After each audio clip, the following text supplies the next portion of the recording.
you, my lady. I'm illegally parked, I know, part of my French and my Mercedes. But I have no excuse for this flea market shirt I'm wearing. My motley crew is beastie, and we enjoy the staring. I'm unemployed and daring. How dare I be so cool when it's so hot in Alabama? Sometimes we get snow too, and I'm as rare as a white Christmas in Miami. Really, the temperature's dropping on South Beach, the ocean's getting chilly. But I'm driving, my people, the party, yeah. Some drinking, get rowdy, party. And I went out with a buddy or two, and it was all. And we got to the bar by the 1:45, and it was all. And we got gone, and we got gone, and we got gone, and we got gone, and we got gone, and we got gone, Yes, I jumped off the boat, and I'm sinking in my chair, cause my beer bottle does not float. Help me now. Please enjoy the show. I done come up so fast that I'm afraid of heights. I gotta go, help me down. Or I'll just learn to balance somewhere between commercial dreams and music that is valid.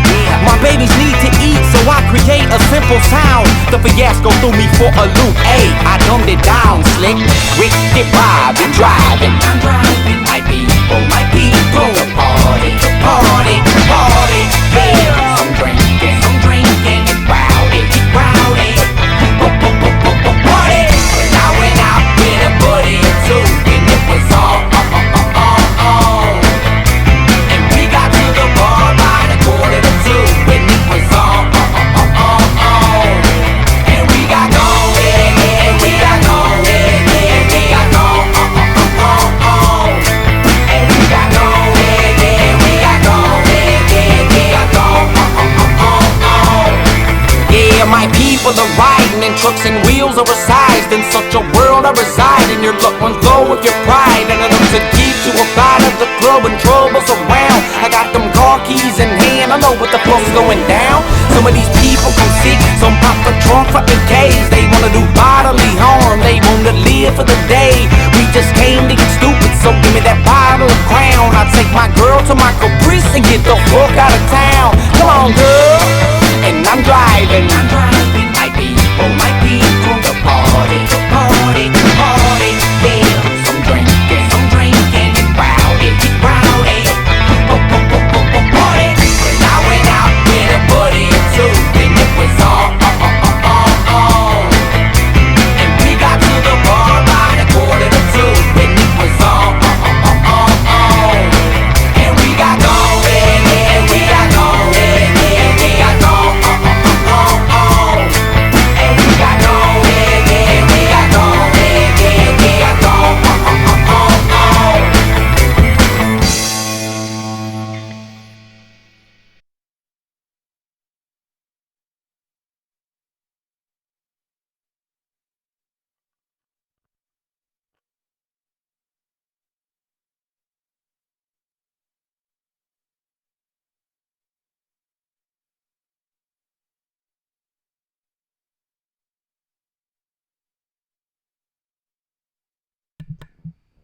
Hey, good afternoon. Hold on one second, everybody. Just sit tight for a second. Chat.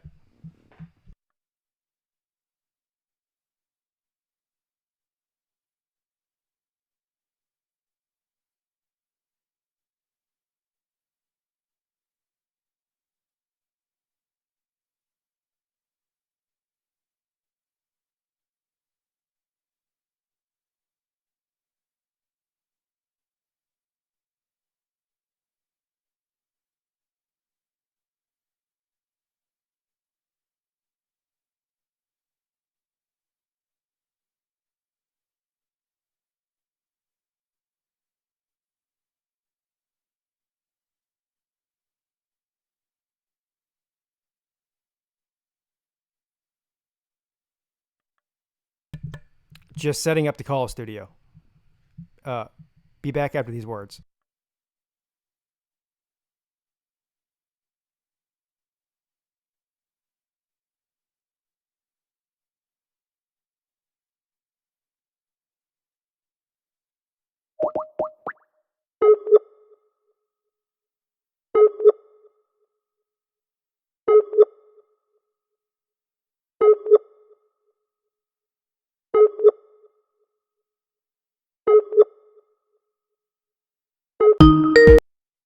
you for calling Collins Studios host and call screener line. Please enter your show number and press pound.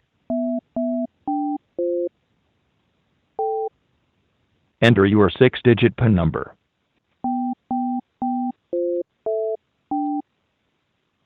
Welcome, host. You are now in the host room and can manage your callers from the call-in studio web interface.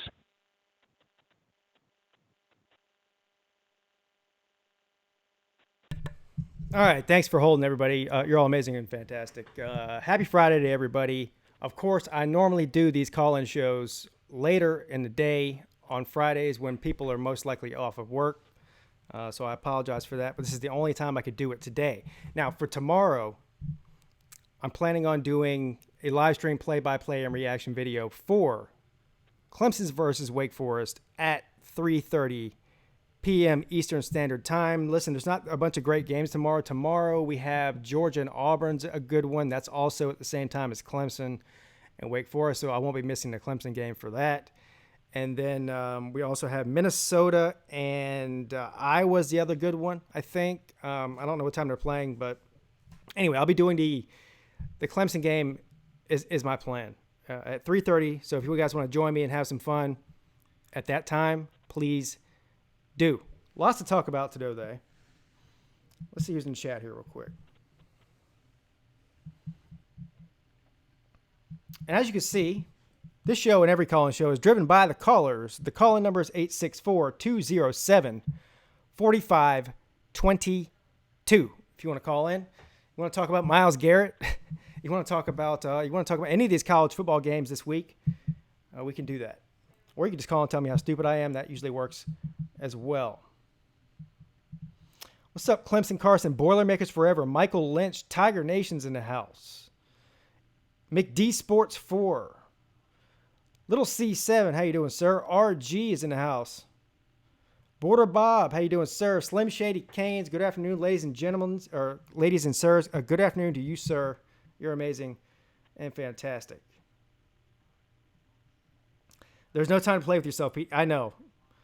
Look, I'm about as technically challenged as it possibly gets. So you're lucky I'm even able to do this at all. Complete Control, Country Tiger. Tyler Harrow, Minnesota 35, Iowa 14. Tyler, I also picked Minnesota to win that game. Everybody's picking Iowa to win it, though. I think the difference there is that Minnesota has an elite offense and Iowa doesn't. The only thing I would worry about if I'm a Minnesota fan is the fact that they're coming off a very emotional win against Penn State, and hopefully they don't let themselves down. But I think that Minnesota's a better team. Dale Rawls, how you doing, sir? Comic Dude 45. All right. I'm going to check and see if there's any calls, and if not, I'm going to get right into my – well, I do have a call here. Good afternoon. You're on with Pete. Hey, Pete, it's Josh, Ohio State fan from a couple weeks ago, remember? Yeah, man. What's up? Not much. I just saw you went live. I didn't think you were going live till later tonight. I wanted to make sure that I called in and talked to you. I saw the title of your live show is on the Myles Garrett incident from last night, but I just was listening to you talk about it also. So which topic do you want me to cover right now? Yeah, I have a lot of feelings on this. So I've been arguing with people on Twitter about this. I mean, I don't know, man. Look, if you swing a helmet at somebody and hit him in the head, you know, you could paralyze him, you could kill him, you could knock him out, you could do a lot of terrible things to him. So I think that was a very cowardly, uncalled for thing to do. And I know he got suspended for the rest of this season. But I did see some pictures that have come out recently here online that have showed Mason Rudolph grabbing and kicking at Myles Garrett's genitals when he was on the ground and when he stood up before he got hit in the head. And that's uncalled for too. But here's the difference. Myles Garrett is a 270-pound, 6'5" massive human being. He's of solid muscle. And I don't care if somebody does try to kick you in the balls. Swinging a helmet at somebody's head with the force that he did that in it's not forgivable.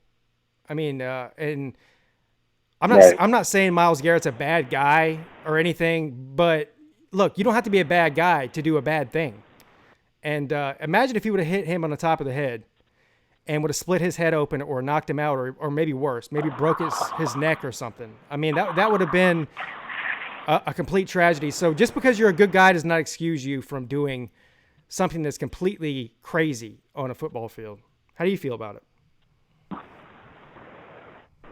Yeah, no, I completely agree. Is that no matter like what the incident was, or like who instigated like the little skirmish on the ground, and Myles Garrett decided, okay, that's enough, and decided to get up, pull Mason Rudolph's helmet off, and then swing it. Now, and I've seen the video from all the angles, and luckily it was kind of like the ear pieces of the helmet, like the bottom side of the helmet is what hit him on the top of the head.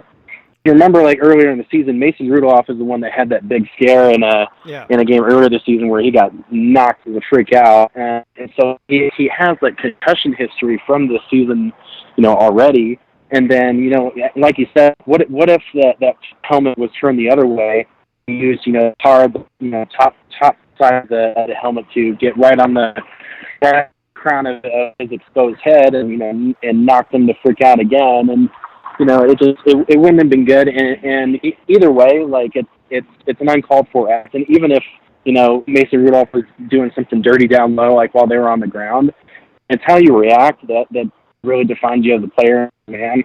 And I understand like people's arguments, like where people have different definitions of like what being a man is, and like, well, somebody do that to me, so I've got to react in a way to let them know that I'm not messing around. You can't do that to me. But, it's one thing to act all tough and to really, get somebody to back off and to not do that. And it's a whole other thing to act out aggressively like that and really, be that blatant and that just egregious and malicious in his reaction. And that's really why the NFL is making an example of him right now. And I think that he'll even be suspended some games, into the season, because the NFL really wants to crack down on this and be like, guys, like, violent sport, there's competitiveness and testosterone like on our level of the field as it is, so you cannot like turn a football field into an ugly war zone. Yeah. Like where it's not a football act. It's not a football move. So, I think he deserves everything that he gets in the suspension, and especially in the position where like they got their win of the season and they're trying to make a playoff run. He's got no business, putting himself in that kind of position. He could get suspended even for one game, let alone the rest of the season. Yeah, and there's a couple ways to look at this here, because I don't think that Mason Rudolph is completely innocent. He tried to rip his helmet off first on the ground, right? And that's bad enough. Right. Yeah, I'm not saying that Mason Rudolph is innocent. But listen, here's the thing: once you've ripped his helmet off, and you have a helmet on still, and he doesn't. Look, if you still want to fight and you still want to kick his ass because maybe he, kicked you in the balls or try to grab your balls or whatever it is, I understand that. I probably would react the same way. I'd be mad too. But fight like a man. Sure. Use your fists. Don't swing a weapon at somebody on a football field who's completely defenseless. That's cowardly to do that. And here's the other part of this. The Steelers player, I think Mike Pouncey's his name, right? The guy that retaliated and kicked Myles Garrett in the head a few times when he was on the ground and slammed him to the ground and kicked him in the head. I think he's 53. I mean that wasn't a good look either, but can you blame him? I mean, I don't know. I think he was just defending his player. He just saw his teammate get smashed in the head with a helmet, and he got pissed. And I don't really blame him. So, but I think at the end of the day, Myles Garrett got suspended for whatever it is, 6 games plus, and then I think Pouncey got suspended for 2 or 3 games, and I think Mason Rudolph will get suspended too. So, it's all fair as far as I'm concerned at the end of the day. Luckily, no one got hurt. Here's the other angle to this, is that we judge people based on the outcome rather than the intent. So in other words, if you're a drunk driver and you run over a family of 4 in the middle of the street and you're drunk, you're going to prison for the rest of your life. You killed 4 innocent people and you're drunk. But if you're a drunk driver and you run over somebody's mailbox and nobody gets hurt, then you don't go to jail for the rest of your life. You maybe get your license suspended for 3 years. So at the end of the day, you do have to judge the outcome. Even though he could have really, really seriously injured that guy with that helmet, he didn't. Luckily, he's fine. And so I think the punishment fits the outcome of the crime.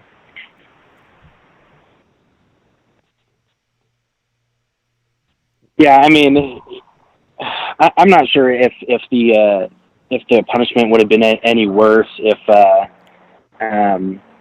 if Mason Rudolph had really sustained like some more serious injuries than he did. Which I haven't seen any reports that he has like sustained anything serious. If he'd have been seriously injured, they might have kicked him out of the league. I mean, if you're talking about like, let's say he paralyzed him. Myles Garrett would not see a football field again if he paralyzed that guy. Right. Yeah. That makes sense. But to your point about like Mike Pouncey, like getting like the gloves were off at that point.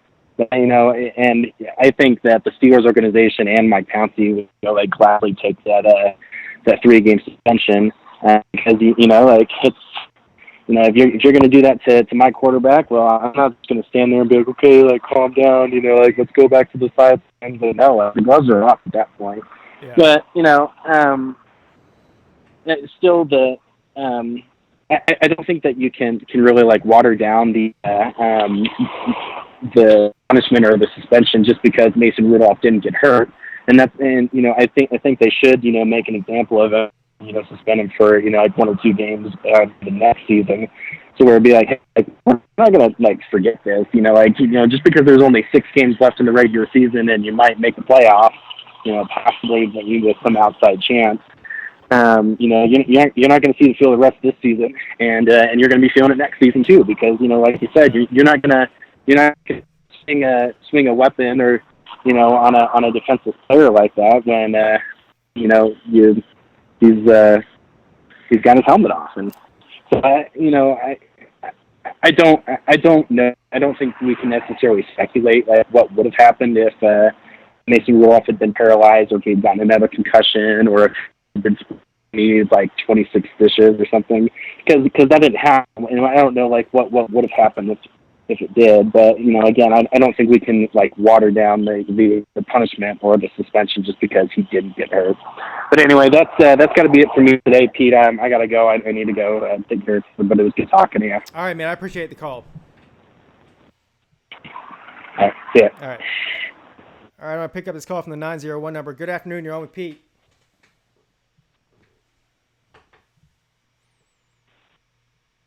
What's going on, Pete? Hey, what's up, Slim Shady? How you doing, brother? I am doing fine, sir. I had something else to talk about, but okay. To kind of piggyback on that last conversation, I actually take the exact opposite tact with it. I think people need to put some snowflakes. They act like this is the first fight ever in an NFL game. This is the first time a helmet's ever been swung in an NFL game. And it's not going to be the last one. Right. I don't get the big deal. I mean, it's definitely a big deal. I mean, I don't know if I agree with the whole snowflake part of it, because let me get a NFL defensive end that weighs 270 pounds, is built like a shit brick wall, and let him swing a helmet full force like a hammer on top of your head and see how you feel about that. I mean, it could have been a lot worse than it is. And yeah, you're right. It's not the last time it's going to happen. It's not the first time it's happened. Doesn't make it right though. I'm not saying it's right, but I mean it's a fight. It happens. Right, it happens. But there's a difference between me. If me and you were going to square up on a football field, we're both big NFL players. Difference between us throwing hands and me ripping your helmet off your head and using it as a weapon to beat you in the head with it. Big difference. Rip his off, do the same thing. That's what Well, yeah. Look, I get it. I may be oversimplifying it, and I get it, but I think you see the point I'm trying to make. Yeah, I see the point you're trying to make, and it's not, again, like I was telling the last caller, it's not really that big of a deal in the grand scheme of things because nobody got hurt. I mean, Mason Rudolph's not hurt, Myles Garrett's not hurt, nobody's hurt, right? So at the end of the day, it's all about nothing. It's just all about the intent of it. But what if somebody seriously did get hurt? Like I said, if he would have smashed that thing down on his head and broke his skull open, or hit him the wrong way and paralyzed, broke his neck, we'd all be singing a different tune today, wouldn't we? But it didn't happen that way. So luckily it didn't happen, and so it is what it is. But you're right. It's not the first or last time it's going to happen. Yeah, and I think because it's football, I think people automatically go to, what could have happened, could have given him a concussion, could have broke his neck, whatever. And I think just because it's football, think about head injuries a little more. I got a conversation with Lou about this one time. I don't understand why they're so worried about injuries in football, but two guys can kick each other in the face all day, and it's not a problem. Well, are you talking about like UFC or something? Yeah, well, I mean, I've followed that since the mid-90s. Yeah. And boxing as well. I mean, I've seen guys put in comas in the ring. Yeah, but that's nobody talks about making professional fighters wear head. Well, that's true. Yeah, you make a good point. But boxing is boxing. Football is not supposed to be you're not supposed to be kicking or punching people. It's a different sport. That's like saying, if two golfers, why not? Well, if you're allowed to do that in UFC, why can't two golfers hit each other with golf clubs? Because it's not. Because that's not what golfers do. I mean, it's a different sport. But well, no, you're talking about within the confines of the sport, but I'm talking injury versus head injury. I mean, you can literally kick somebody as hard as you possibly can with the heel of your foot, which is the heart of your body, in the head. Yeah, but see, UFC fighters are signing on to kick each other in the head. NFL players are not signing on to get hit in the helmet or to get hit in the bare head with some other guy swinging a helmet at them. They're signing on to play football. So it's just a different. Well, no, I get that. I'm saying I think that everything to do with concussions over the past few years is kind of making this situation worse in some people's minds. Yeah. Because head injuries are so in the forefront of things today. I got you. I believe me. I understand. I just think that's all ridiculous. I understand the argument. With two players colliding head to head with helmets on, that's just a hazard of the sport. But whenever you have people ripping your helmet off and swinging them at you, that's a different thing. I mean, it's just different. I don't know how to explain it. But look, I get it. I'm listen. By the way, I'm on the fence with this whole. I don't like the way that they call these ticky-tacky helmet-to-helmet plays now when the guy was clearly not trying to spear you or all he's trying to do is tackle you. He happens to hit you in a helmet, and then they throw him out of the game and suspend him and stuff. I'm not for that. I completely am on the side of that's just football. But whenever the gloves come off and the helmets come off, it's a totally different situation. So I think it's an interesting conversation to have. But I don't know. If it were my teammate, the guy that happened to, if I was Mason Rudolph's teammate, I probably would feel the same way that Pouncey did and reacted the same way that Pouncey did in that situation. Oh, I agree with you, and I have. I mean, I played football in school, and if someone got slammed unnecessarily, it's on. Yeah. All right, so talk to me about your. Especially if it's a quarterback. Talk to me about your Canes this weekend. I think they're going to dominate the bye week. I hope. That's what I was hoping you were going to say. I'm hoping they are. If they actually, you know what? I got a question for you on that. Go ahead. A lot of my fans, obviously every year, but they're going through the scenarios of how Miami could still play Clemson in the championship game. My personal opinion on it, and I made this known on somebody's show, I don't remember who it was, and a bunch of people called me dumb for it. At this point, with the way where this team is right now, I would much rather them this season worry about the ACC championship game. I would much rather them finish these last two games, in a bowl game, win it, end the season on a 6-game win streak, that momentum in the offseason on to the next. Well, you're probably going to get your wish because the chances that they make it to the ACC championship are pretty slim at this point. So. We need help, obviously, but I mean, unless you're a complete fool, you're not going about it beating them. No. I mean, it was 2 years ago. You know, the first half, the defense was slow a little bit because it is a defense. Yeah. I don't see the offense standing a chance at all. Yeah. Look, I mean, quite honestly, it's probably better not to win the Coastal at this point. And I know people are going to call me a homer for saying this, but I just think no matter who Clemson plays from that division, they're going to get slaughtered no matter who it is. So I'd almost rather not be the one that gets slaughtered by Clemson than Charlotte, and just go play in a bowl game and maybe win it. You know what I mean? Well, I mean, it's not necessarily that, but I think if you watch this team throughout the season, they are light ahead offensively where they were in the Florida game. Sure, for sure. Yeah, definitely. The whole team's better than they were week one. Yeah. Yeah. So my kind of thinking with it is if, you know, I mean, God forbid they lose the game and then every fan has to fire every coach again. But like I said, go this season, keep your coaching staff intact, and then build on what you have. I think by the end of next year or going into 2021, can be a very, very good team. I agree. If they do anything to dismantle the coaching staff based on anything that happened in the first 6 weeks of the season, then they're fools.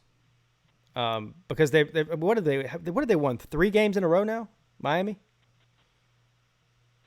Let's see, 3 games in a row. Yeah. So during the second half, and they've got FIU and Duke left. Yeah, so they might go 5-0 to end the season, which would be great. And hopefully, whoever they play in a bowl, they'll beat them too. So they have a chance to possibly go 6-0 to end the season, which would be great. Yeah, and I mean, based off, I think they said that if they get the 2 main recruits they're going after, I mean, they're bumped up into a top 10 class in the country. That's even better. So you carry that momentum. Yeah, I mean, you carry that momentum off into next season with the top 10 class. Like I said, I think by the end of next season, or more than likely into 2021, I think this can be a very good team in the future. Because, I mean, Miami fans are starting to see what I've been telling them all year, because I was one of the 7 that didn't stick their head in the deep fryer and want to fire the entire coaching staff, you know, 4 games into the year. And, I mean, I get it. That North Tech loss, it shouldn't have happened. I hated it as much as anybody. But, I don't know, they seem to think with Manny and Dan Enos coming in that they would just wave a magic wand, and I think they thought we were closer to that team that started the season 10-0 than we were to that team that went 7-5 last year. Yeah, I agree, and I don't really think. I mean, fans overreact. I don't think Miami's going to overreact in the situation in the offseason. I think they'll keep everybody there, and that's probably what they should do. So. Yeah, and, I mean, the biggest part, I think, is done. They found a quarterback that can compete at a high level, and that's been Miami's biggest problem, over really the better part of the last 15 years since they joined the ACC. Yeah. They recruited a lot of high-caliber, supposedly, quarterbacks that just didn't turn out to be very good. I agree. I got to go because I got a couple other calls that have been holding. But, hey, me and you, before the season started, I think within the first couple of weeks, me and you were both saying that we believed that Jaron Williams was the better quarterback. Am I wrong about that? Yeah. Williams had the better upside. Yeah. So we were right. I mean, I was a Perry guy, but I did say Jaron probably had the better ceiling. Yeah, we were right. I'll leave it at that. All right. All right, man. Thank you. Yes, sir. There you guys have it. Slim Shady Canes. I got this guy's from 770. It's been holding for a while. Good afternoon. You're on with Pete. Hey, Pete. Hey, Lynch. Hey, what's up, man? How you doing? Hey, you doing good? Got a real quick, short question for you. So the whole Myles situation, nobody got super hurt. Yeah. My question, I don't know a whole lot about the NFL rules. Is super hurt? Is there any like legal precedent for that, or do these guys sign waivers and stuff saying they can't sue one another for, hurting each other? Like, let's just say he did hit him. Could he be charged for like assault if he actually was bad? Well, you know what? That's a good question, because I don't think that legal rights are I don't think you give your legal rights away to do that. He could probably sue him in civil court if he wanted to. I don't know whether it would be worth it to him or not. He'd have to hire a lawyer. He'd have to go to trial and present evidence. And there's plenty of video evidence that says that this is probably more of a mutual combat situation or a mutual fight than it is, somebody attacked. Right. But yeah, I think that if he wanted to go that go that route, he could do it legally. I mean, there's nothing that says you can't sue somebody for any reason. Yeah.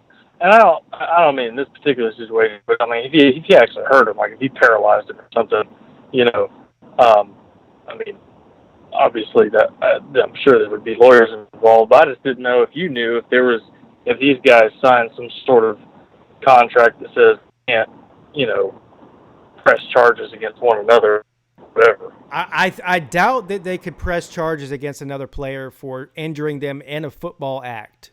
But once, from an after the whistle type situation where they're fighting, I think you probably could sue him if you wanted to. I don't think it's ever. I don't know if it's ever happened before. It probably hasn't, and it would be stupid for him to do it. I mean, he wouldn't really have that much to gain out of it, honestly. And probably if he did that, he would lose the respect of all of his peers, and he wouldn't be a very popular guy in the NFL if he did that. So. Yeah, it's not something you would ever first to do. Now, like you said, let's say he had paralyzed him, or even worse, maybe killed him, right? Believe me, if he'd have killed him or paralyzed him, his family would have had every right to go take him to civil court and sue him for every penny he has, and they probably would have won. So. Right. I mean, could you imagine if he flipped that helmet upside down and hit him on that helmet? Listen, right on the top of the head. Lucky that it hit him with the padded part of the helmet. If it would have hit him with the top of the helmet, he would have been injured. Now, how bad, who knows? But he definitely would have been a lot more injured. He definitely would have been knocked out. Look, there's a YouTube video. Oh, yeah. There's a YouTube video going around right now. You might have seen it if you're on Twitter or Facebook. This guy takes an NFL helmet, takes his kitchen chair, which is like solid wood, this solid oak or wood kitchen chair, and he takes the helmet and he slams it down on the seat of the chair like it's somebody's head, and it smashes the chair into pieces. So that's what could possibly happen. It could definitely break your skull and give you a brain hemorrhaging or whatever. It could have paralyzed him, killed him, or whatever if it would have hit him right. Luckily for him, it didn't hit him right. But it could have ended a lot worse than it did. Yeah. Yeah. All right, well, that's all I didn't know if you knew if there's any sort of contract that they do. But yeah. All right, man. Cool. Appreciate it. Love your show. Yeah, thank you, man. Appreciate it. All right, from the 980 number. Good afternoon. You're on Pete.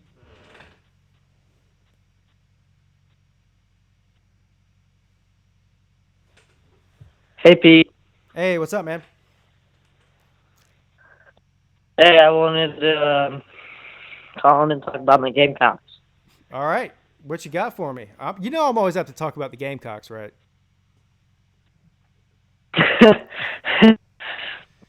All right. So Tanner, athletic director Tanner, earlier today said that he's fully in support of Muschamp. Oh.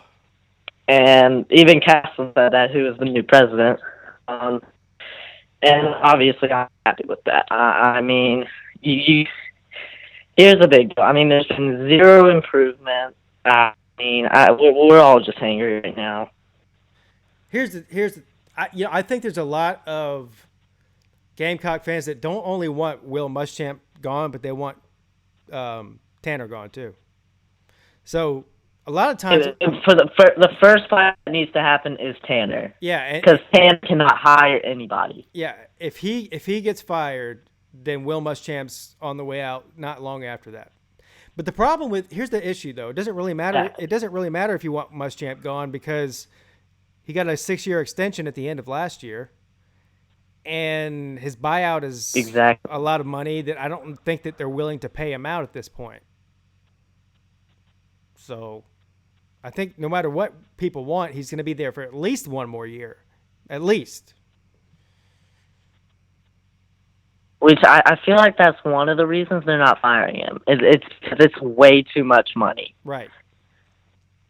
Yeah, I've heard rumors that there is a campaign starting up to get that mother bleep out of there.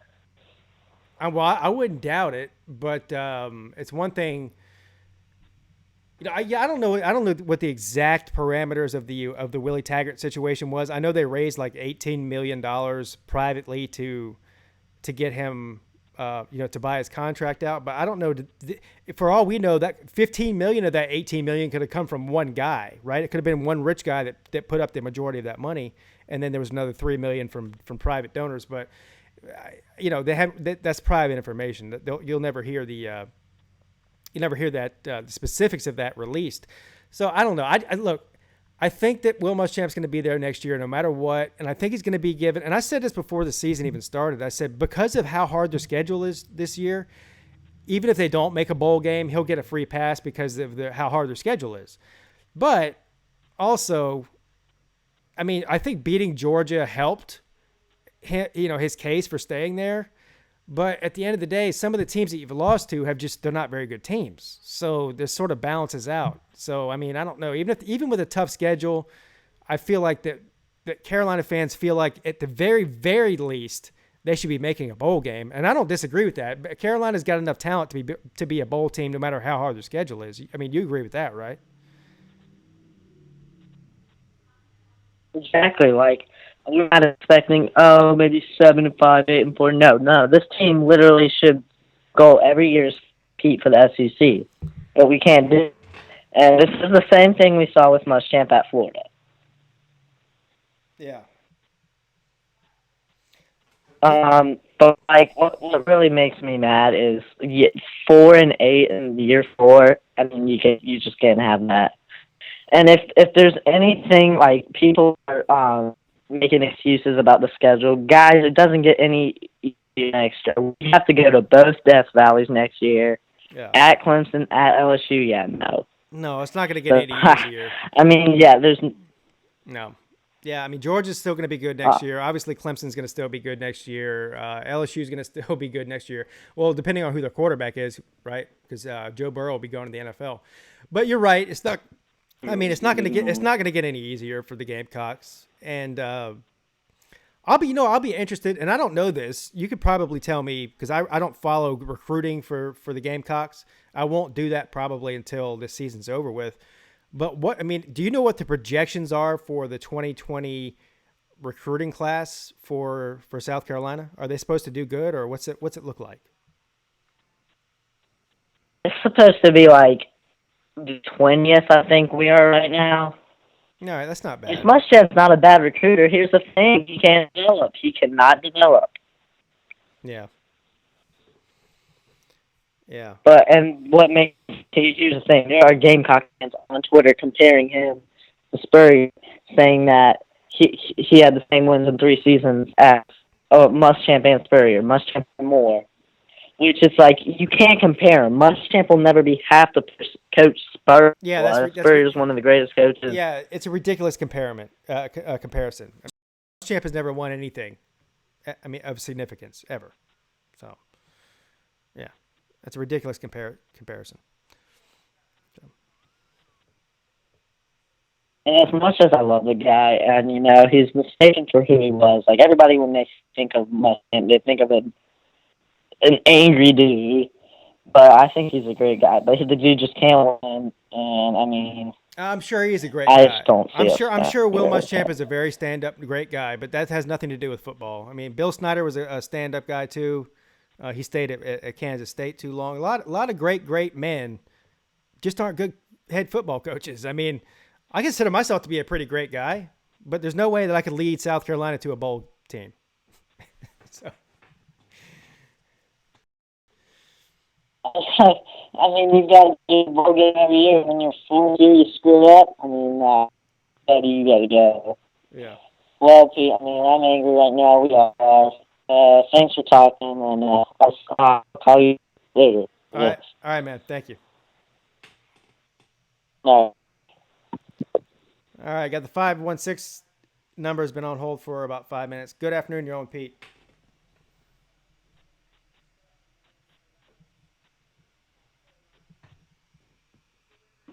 Oh, hey, that's Conte. How are you doing today? Hey, what's up, man? All right. So far, amazing and fantastic. Great. Tomorrow, that may or may not change. I think, Comic Dude, first of all, I want to say thank you, because every time you usually call in, it sounds like you're inside of a cave with some nuclear bombs going off. But today, I can hear you very clearly. Oh, yeah. Thank you. Yeah. So I guess I'm gonna be quick. Tomorrow, it's probably gonna be death. Yeah, I bet on Ohio State to win by more than 51.5 points. So. Well, you won't be wrong. We're 0-5 all spread against them, so take that into account. Yes. I don't know what to say. I mean, where's this game being played at? Is it in Rutgers?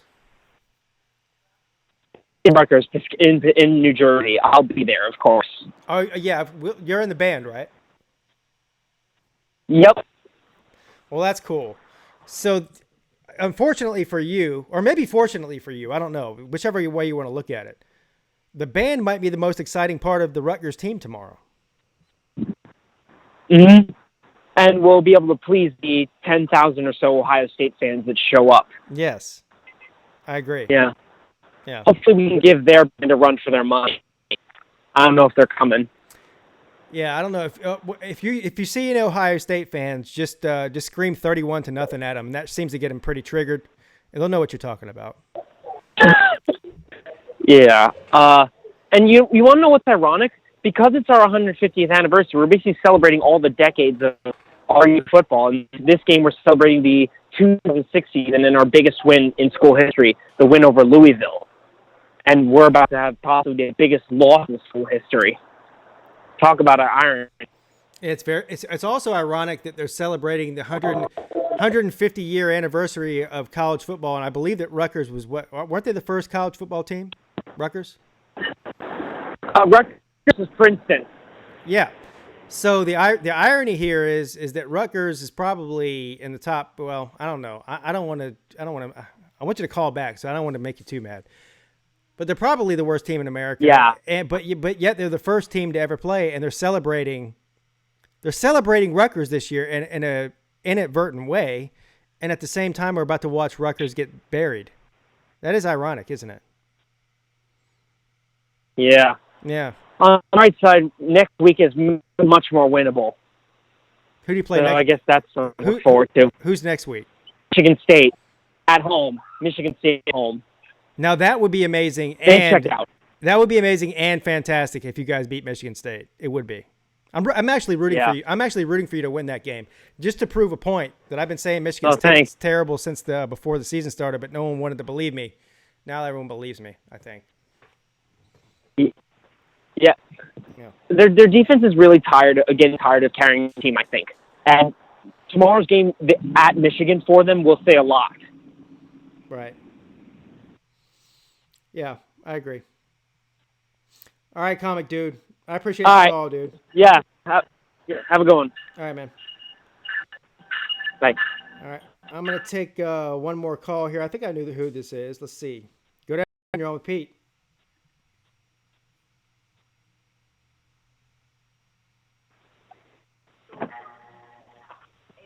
Hello? Hello? Hey, hold on one second. Hey, Pete. Hey, what's up? Hello? Where, Hey, DeAndre, man, how you doing? where are you at? McDonald's or Popeye's Chicken? Which You one? hear me? You're ordering some food somewhere. McDonald's.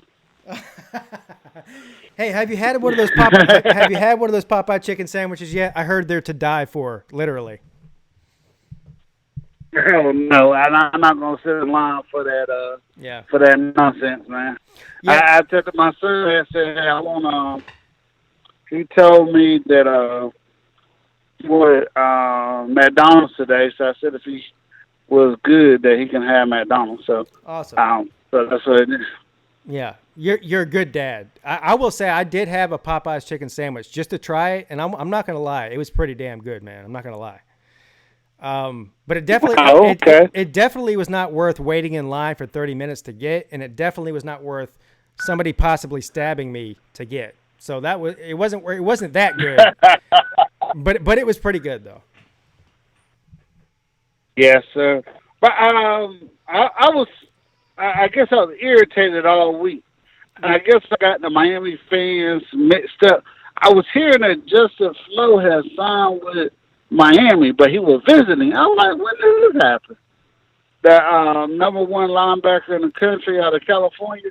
Mm-hmm. You know, everybody says he's coming to Clemson. Not on USC. He's going to sign early.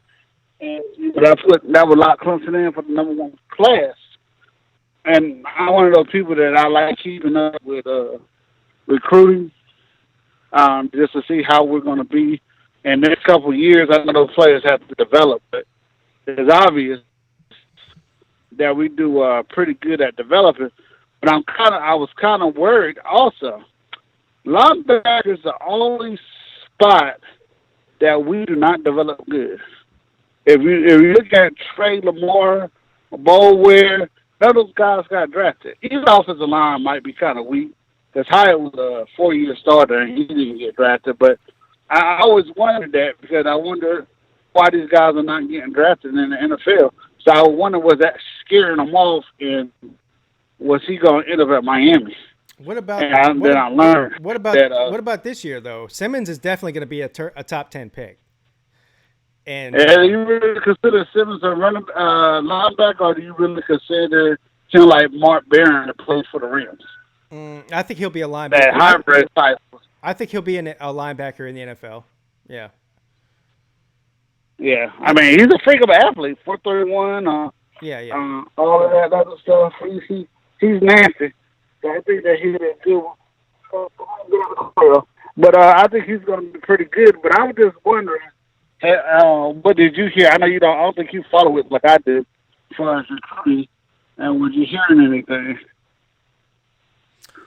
I mean, I understand what you're about. I understand what you're saying. Yeah, I've seen the reports about Flo. I don't know. Nothing would surprise me at this point because, you know, there becomes a what I call a spillover point when you're recruiting as highly as Clemson's recruiting on the defensive side of the ball and the offensive side of the ball. You're going to get some guys in there that are like, hey, I want to play as a true freshman. I don't want to wait till my sophomore or junior year. I don't want to be redshirted based on who's in front of me. And Scalzi's coming back next year. We know that. And there's also some other really highly recruited linebackers that are sort of waiting right now, you know, for Simmons to leave. So that could play into it. Yeah. If Flo goes to Miami or somewhere else, he might get to play. He might get to play next year. Venables' son, and they got another guy.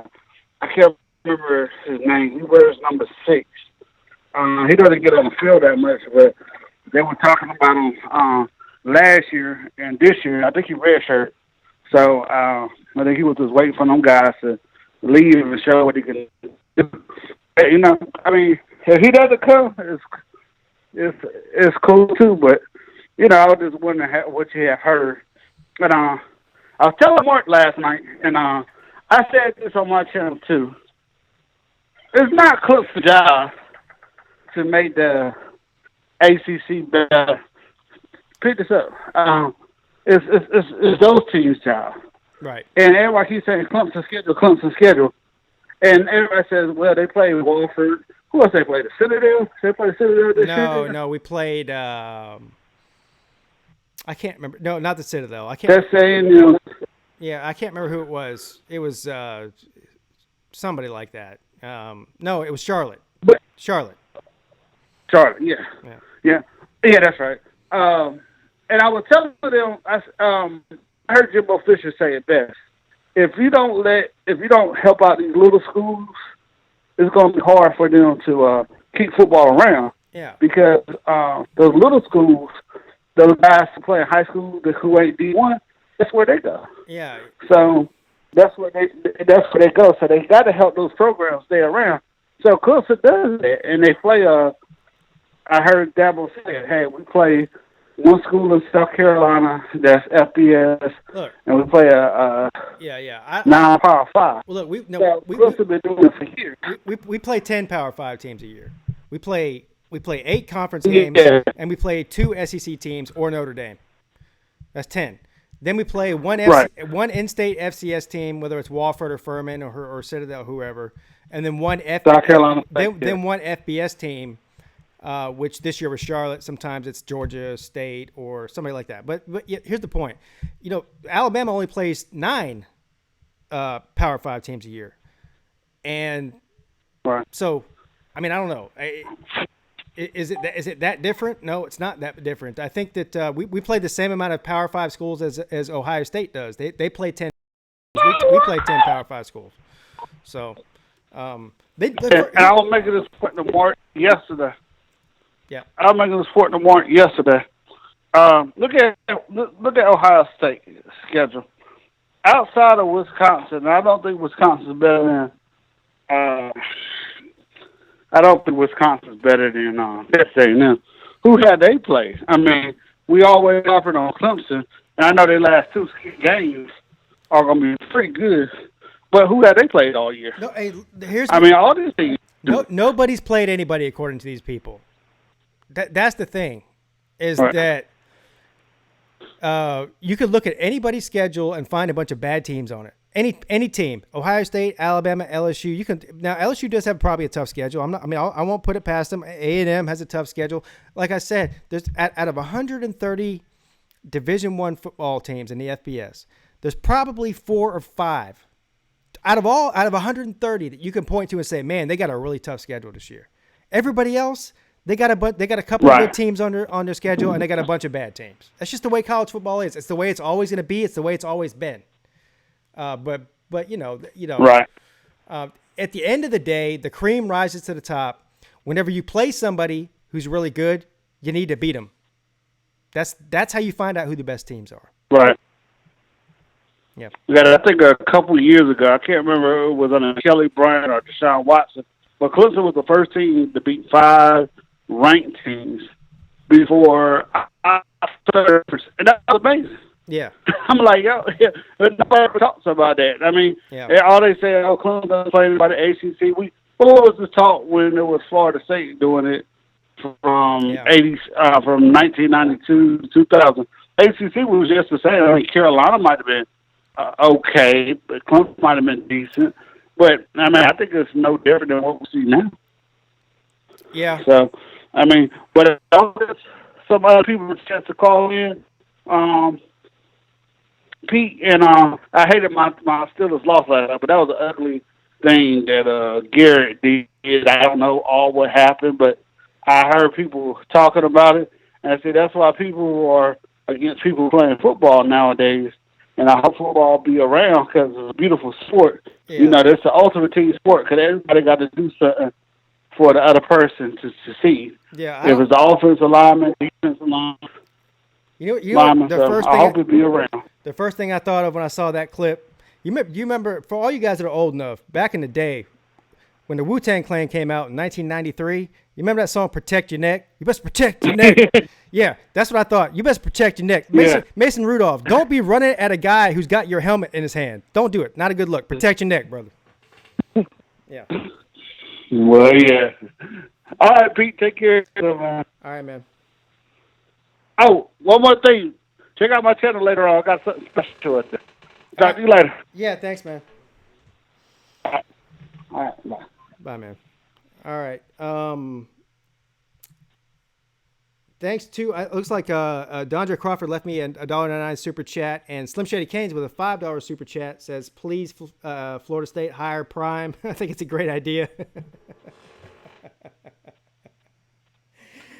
You know what?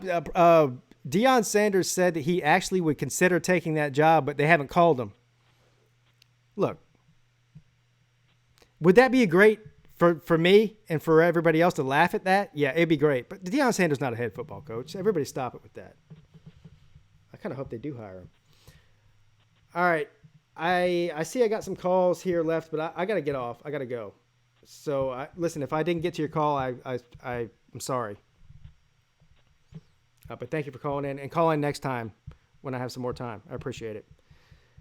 And thank you to all the people that showed up tonight on this early call-in show. Thank you for all the callers. Thank you for all the people that donated through Super Chat and all that. Join me tomorrow live on YouTube, 3:30 p.m. Eastern Standard Time for Clemson versus Wake Forest. Even if you're watching another game, even if you're going to watch Georgia and Auburn at the same time, you can still tune in. You can watch Georgia and Auburn on your TV and watch me on your laptop. Look, we live in a world of technology. You can do that. You went to Georgia Tech. You can do that. Have a great day. Pigskin Pete checking out.